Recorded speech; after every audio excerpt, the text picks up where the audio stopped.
Bienvenue dans ce carrefour des idées où nous croisons nos perspectives pour éclairer les nuances de notre monde. Aujourd'hui, nous plongeons au cœur d'un paradoxe absolument fascinant qui structure notre paysage culturel, à savoir l'édition indépendante face à la concentration, disons, vertigineuse de l'industrie du livre. Prenez un instant pour observer le marché actuel. Nous sommes dans un écosystème dominé par de gigantesques conglomérats économiques, des hydres à plusieurs têtes, où quelques entités financières contrôlent des milliers de textes, des réseaux de distribution entiers, et même des médias. Mmh. Non seulement de naître, mais de survivre, de prospérer et d'imposer leur voix singulière. Le débat qui nous anime aujourd'hui porte sur l'essence même de cet acte de résistance. Quelle est la véritable force motrice, la valeur fondamentale de ces structures indépendantes? De mon côté, je suis convaincu et je défendrai l'idée qu'il s'agit avant tout d'une question structurelle. C'est l'édification d'un écosystème humain, d'une stabilité relationnelle bâtie en opposition frontale aux logiques industrielles. C'est le bouclier qui protège l'auteur. Mais vous, de votre côté, vous soutenez une approche très différente. Pour vous, leur essence réside plutôt dans le sanctuaire absolu qu'elles offrent au texte, n'est-ce pas? Absolument. C'est exactement le cœur de notre interrogation et je suis ravie qu'on l'aborde sous cet angle. De mon point de vue, la primauté absolue de l'œuvre et le refus catégorique des cases éditoriales strictement commerciales constituent la véritable âme, le moteur de l'édition indépendante. On parle très souvent des conditions économiques, des rachats, des fusions, mais on en oublie l'étincelle originelle. Réfléchissons à la genèse. Une maison d'édition indépendante naît presque toujours d'un bouleversement esthétique intime. Imaginez un instant un éditeur seul à son bureau, il est, je sais pas, 2 heures du matin, il lit le manuscrit d'un parfait inconnu. Et là, c'est le choc. Mhm. C'est le besoin viscéral, presque vital, de publier cette voix spécifique qui dicte la création de la structure. Et ce n'est jamais l'inverse. C'est un point intéressant, bien que je le formulerai autrement. Vous parlez d'une démarche purement passionnelle, presque romantique en fait. Parce qu'elle l'est. Dans son essence même. Contrairement aux grands groupes industriels qui conçoivent d'abord des collections rigides, avec la littérature générale, le thriller bien calibré de l'autre, le développement personnel au milieu, pour y faire entrer des livres au forceps, l'éditeur indépendant, lui, laisse le texte dicter sa propre ligne. Il ne se demande pas dans quel rayon du supermarché vais-je pouvoir placer ce produit. Il se dit, ce texte doit exister. La véritable indépendance, c'est ce luxe inouï de refuser les fausses bonnes idées. Vous voyez ce que je veux dire? Ces livres qu'on juge peut-être médiocres sur le plan littéraire, mais dont on sait pertinemment qu'ils seront très vendeurs, l'indépendance offre le droit de dire non à l'argent facile pour ne publier que des textes défendus avec une sincérité intellectuelle et esthétique totale. Je comprends pourquoi vous pensez cela et cette vision de l'éditeur frappé par la foudre littéraire est très belle. Mais laissez-moi vous offrir une perspective différente sur ce qui définit réellement, concrètement cette indépendance sur le temps long. L'esthétique est cruciale, certes. Le frisson de la lecture est indispensable, je ne le nie pas.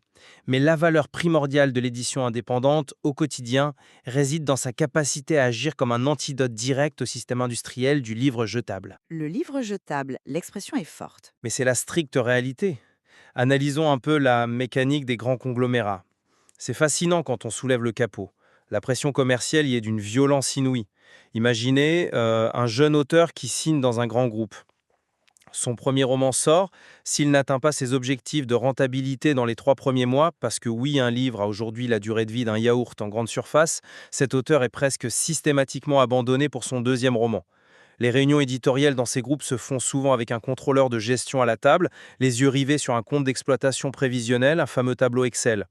On y observe d'ailleurs un phénomène destructeur, à savoir l'achat de titres phares à des prix exorbitants, des avaloirs délirants dont l'immense majorité ne sera jamais rentabilisée. Et ça crée une logique où les petits auteurs, ceux du milieu de liste, sont sacrifiés sur l'autel du rendement immédiat pour éponger ces pertes. C'est un constat sévère sur l'industrie, c'est vrai, mais que je partage en grande partie. Alors vous voyez où je veux en venir. Je définis donc la maison indépendante non pas d'abord par son exigence esthétique, mais par sa fiabilité structurelle. C'est une entité qui s'engage pour l'œuvre entière d'un auteur. Elle propose un accompagnement qui peut s'étendre sur des décennies. Si le premier livre ne se vend qu'à 500 exemplaires, l'éditeur indépendant dira « Ce n'est pas grave, on continue de creuser le sillon, le deuxième sera meilleur ». Elle refuse de structurer ses relations humaines comme des rapports de force commerciaux. L'indépendance, au fond, c'est la garantie d'une stabilité humaine dans un monde culturel extrêmement précarisé. Je l'aborde d'une manière différente, même si votre description de la machine à broyer industrielle est très juste. Vous décrivez une fonction d'accompagnement, une sorte de loyauté professionnelle qui est extrêmement noble. Mais, et c'est là que je ne vous suis plus tout à fait, cela reste selon moi secondaire par rapport à la finalité première, qui est l'artisanat du texte. Si nous regardons la nature profonde du travail d'éditeur indépendant, l'artisanat reste ancré dans la matière même de la littérature, Vous parlez de l'objet physique en lui-même. de l'objet et du fond. C'est le travail minutieux, parfois obsessionnel, sur la langue, la typographie, le grammage du papier, le format physique du livre qui différencie fondamentalement la démarche. Et surtout, c'est le risque éditorial pur. L'indépendance, c'est d'abord avoir l'audace de publier des œuvres hybrides, des textes qui effacent les frontières traditionnelles. Prenons un exemple concret pour bien comprendre. Pensez à ce concept dont on parle beaucoup, la transfiction. Ah, la fameuse transfiction qui donne des sueurs froides aux directeurs commerciaux. Exactement. Pour clarifier pour ceux qui nous écoutent, imaginez un auteur qui vous livre un manuscrit de 600 pages. Ce manuscrit mélange les codes de la science-fiction dure, de la poésie contemporaine et du roman d'apprentissage introspectif. Dans un conglomérat classique, le directeur marketing lit le résumé et panique. Il dit « Attendez, je mets ça où ?» Au rayon imaginaire, au rayon poésie, en littérature blanche. Si on ne peut pas le catégoriser, on ne peut pas le vendre. Et le livre est tout simplement refusé. Le véritable risque de l'éditeur indépendant n'est pas tant de s'engager sur 20 ans avec une personne, c'est de prendre ce texte inclassable aujourd'hui et d'avoir la conviction esthétique absolue qu'il trouvera ses lecteurs, envers et contre toutes les normes de classification des rayons traditionnels. C'est de dire « je me fiche de savoir sur quelle étagère il va atterrir, ce livre est un chef-d'œuvre ». C'est un argument convaincant. Et votre exemple de la transfiction illustre parfaitement le problème de la catégorisation. Cependant, je vais me permettre de le reformuler un peu en interrogeant la définition même de cet artisanat littéraire à travers le prisme de l'histoire de notre industrie. Remontons un peu dans le temps, à la fin du XIXe siècle. C'est le moment charnière où l'édition moderne se structure. À l'époque, les éditeurs indépendants provenaient historiquement de deux grandes familles professionnelles très distinctes. On avait les imprimeurs d'un côté et les libraires de l'autre. Les faiseurs et les vendeurs, en somme. C'est exactement ça. Les imprimeurs, très concentrés sur la matérialité, le grammage du papier, le texte que vous chérissez tant, voulaient avant tout que le livre existe. Ils se souciaient assez peu de sa diffusion au fond. Ils imprimaient de beaux textes. Les libraires, eux, étaient au contact direct du public. Ils savaient comment vendre l'œuvre, comment la connecter au lecteur. Et parfois, il faut l'avouer, au détriment de l'exigence intellectuelle. Eh bien, l'éditeur indépendant moderne a dû fusionner, sublimer ces deux héritages. Il ne peut plus se contenter d'être un pur artisan reclus dans son bureau avec un manuscrit inclassable. S'il fait ça, il meurt. Il meurt commercialement, vous voulez dire? Oui, mais si la maison meurt, l'auteur meurt avec elle. L'éditeur doit devenir un maillon relationnel essentiel. Son véritable risque aujourd'hui, ce n'est pas juste de publier votre roman hybride de 600 pages. C'est d'apprendre le vocabulaire des professionnels du livre sur le terrain. C'est d'arpenter les routes de province, de pousser la porte des librairies une par une, de s'accouder au comptoir pour transmettre sa passion de vive voix. Si le libraire ne sait pas où ranger ce livre hybride, c'est à l'éditeur de lui donner les arguments pour le défendre auprès du lecteur final. La beauté intrinsèque du texte n'est absolument rien si l'éditeur ne construit pas ce pont humain et structurel pour vaincre l'indifférence colossale du monde extérieur. C'est une très belle démonstration sur la nécessité du terrain. Mais avez-vous pris en compte la réalité de ce qui se passe lorsque cet artisanat, ou ce supposé pont humain, est percuté par le fonctionnement des grandes marques institutionnelles? Vous parlez de pont humain et de stabilité, mais abordons ce paradoxe fascinant, le mirage de la stabilité dans notre industrie. Le mirage. Oui, un véritable trompe-l'œil. Le grand public, et même souvent les auteurs débutants, perçoivent les immenses maisons d'édition, celles qui ont parfois plus d'un siècle d'existence, dont le nom est gravé dans le marbre, comme des bastions de stabilité absolue. On se dit, si je signe chez eux, je suis à l'abri pour la vie. Pourtant, la réalité interne est effarante. Le turnover des éditeurs salariés, des attachés de presse, des directeurs de collection y est tel qu'un auteur est souvent ballotté d'un interlocuteur à l'autre. Votre éditeur vous signe en janvier, il démissionne en juin, remplacé par un autre qui n'a pas choisi votre livre et qui, honnêtement, ne le défendra pas. Vous êtes victime des restructurations, des fusions-acquisitions.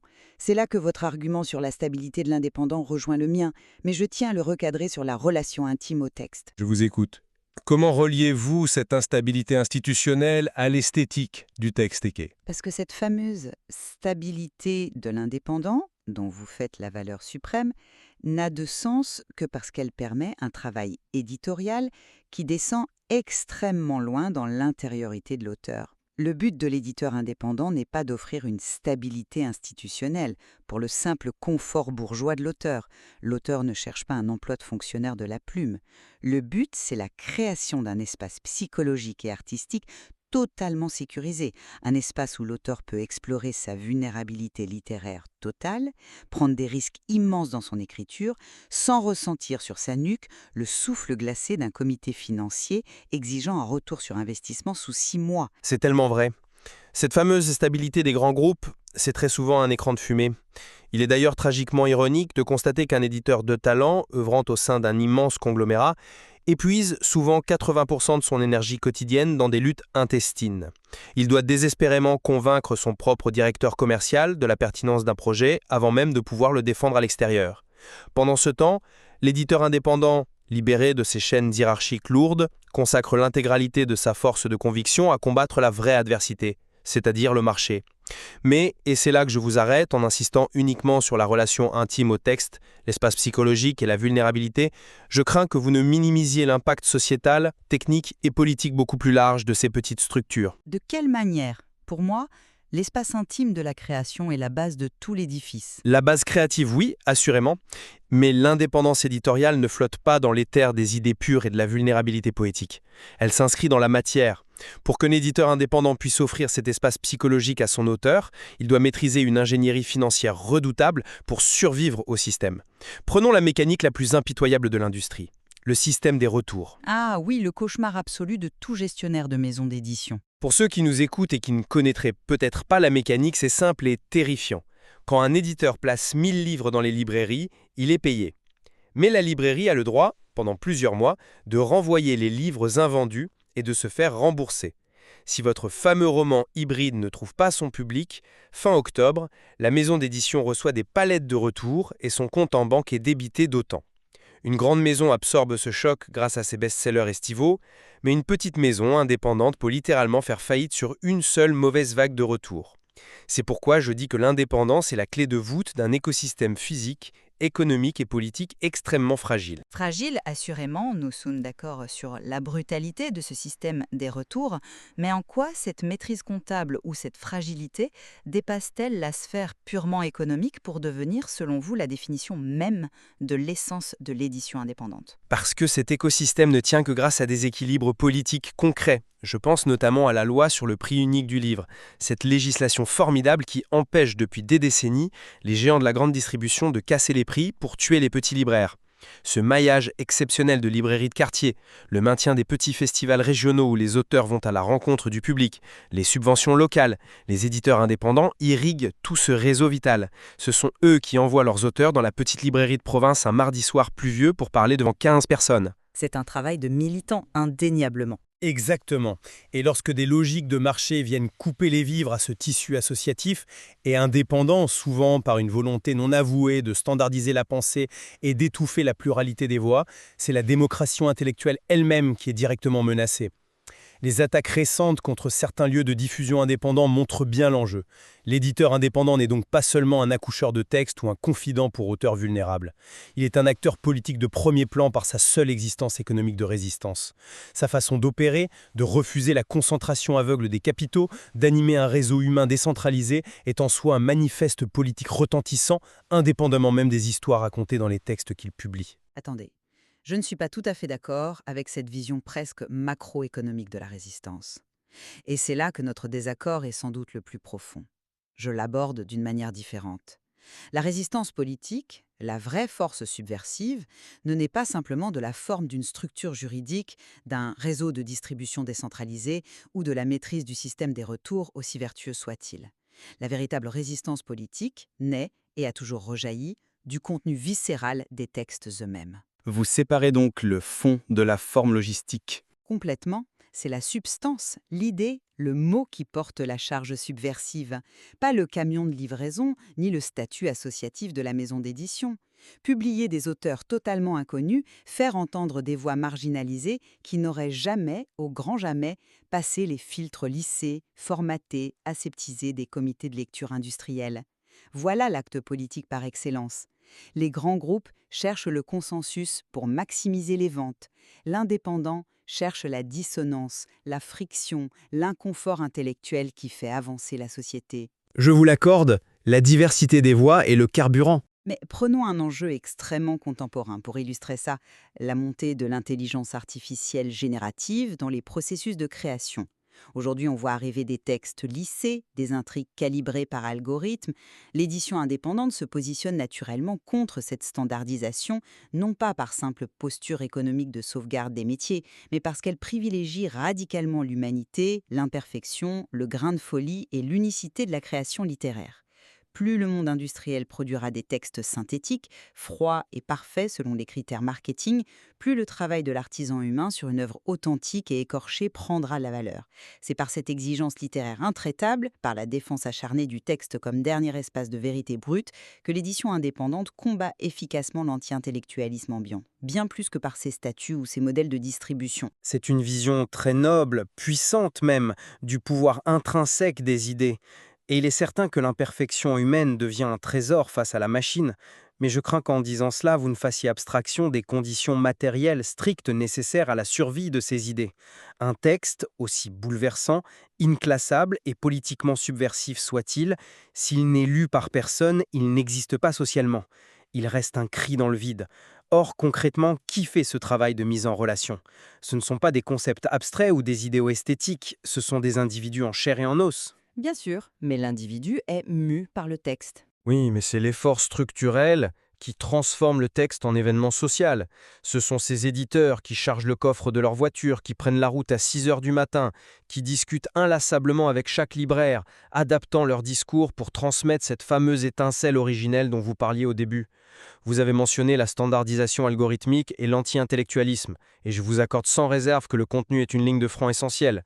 Mais n'oublions pas une chose terrifiante, la concentration massive du pouvoir économique dans l'édition et les médias permet à certains conglomérats de saturer l'espace public de leurs propres titres, reléguant tout le reste dans l'ombre. La fameuse force de frappe médiatique. Exactement. Face à cette force de frappe industrielle colossale, la survie de vos voix marginales, de vos chefs-d'œuvre de la transfiction, ne tient que grâce à la robustesse du réseau humain indépendant dont je parle.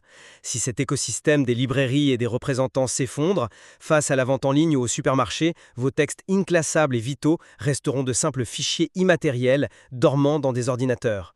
La structure humaine et logistique est la condition sine qua non de l'audace esthétique.